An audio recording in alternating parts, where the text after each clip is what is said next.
இந்தியாவின் மிகப்பெரிய பணக்காரர்கள் பட்டியலில் கௌதம் அதானியை பின்னுக்கு தள்ளி முகேஷ் அம்பானி முதலிடம் பிடித்துள்ளார்.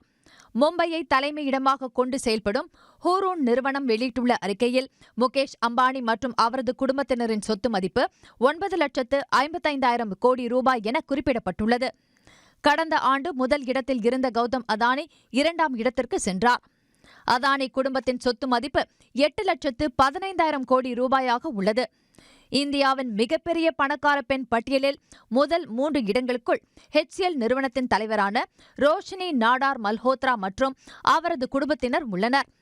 இவர்களின் மொத்த சொத்து மதிப்பு 2,84,000 கோடி ரூபாயாகும்.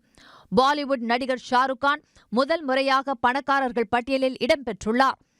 இவரது சொத்து மதிப்பு 12,490 கோடி ரூபாய் என்றும் இது கரண் ஜோஹர், ஹிருத்திக் ரோஷன் ஆகியோரின் சொத்து மதிப்பை விட அதிகம் என்றும் தெரிவிக்கப்பட்டுள்ளது.